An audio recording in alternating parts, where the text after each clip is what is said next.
Hi friends, വളരെ easy ആയിട്ട് നമുക്ക് മുടി വളരാൻ സഹായിക്കുന്ന ഒരു അടിപൊളി ടിപ്സാണ് ഇന്ന് ഞാൻ ഷെയർ ചെയ്യുന്നത്. മുടി കൊഴിച്ചിലും താരനും എല്ലാം ഇതോടൊപ്പം മാറി കിട്ടുന്നതാണ്. അപ്പോൾ ഇതിന് വേണ്ടിയിട്ട് നമുക്ക് കുറച്ച് കറിവേപ്പില എടുക്കാം. അപ്പോൾ ഈ ഒരു കറിവേപ്പിലയുടെ കൂടെ ഞാൻ കുറച്ച് റോസ്മേരിയുടെ ഇലകൾ എടുക്കുന്നുണ്ട്. റോസ്മേരിയുടെ ഈ ഒരു പാക്കറ്റ് നമ്മൾ വാങ്ങി വെക്കുന്നത് നല്ലതാണ്. ഇതിലേക്ക് ഞാൻ കുറച്ച് വെള്ളം ഒഴിച്ചിട്ട് നല്ല പോലെ തിളപ്പിച്ചെടുക്കുകയാണ്.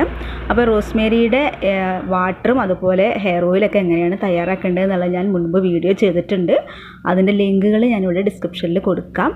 അപ്പോൾ ഇത് ഇനി നല്ല പോലെ തിളപ്പിച്ചെടുക്കണം. ഇതുപോലെ ഏതാണ്ട് ഈ ഒരു കളറാവുന്നത് വരെ നമ്മളിത് തിളപ്പിച്ച് കൊടുക്കണം. എന്നിട്ട് നമ്മളിത് അരിച്ച് മാറ്റിയെടുക്കാം. എന്നിട്ടിത് നല്ല പോലെ തണുത്തതിന് ശേഷം നമ്മളിത് മുടിയിൽ അപ്ലൈ ചെയ്ത് കൊടുക്കുക. ഇത് നമ്മൾ സ്പ്രേ ബോട്ടിലാക്കിയിട്ട് വെക്കുകയാണെങ്കിൽ നമുക്ക് ഡെയിലി ഇത് യൂസ് ചെയ്യാം കുളിക്കുന്നതിന് മുൻപായിട്ട്. അപ്പോൾ ഇത് കുളിക്കുന്നതിന് മുൻപായിട്ട് മുടിയിൽ ഫുള്ളായിട്ട് അപ്ലൈ ചെയ്ത് കൊടുക്കുക. എന്നിട്ട് വാഷ് ചെയ്ത് കളയാം.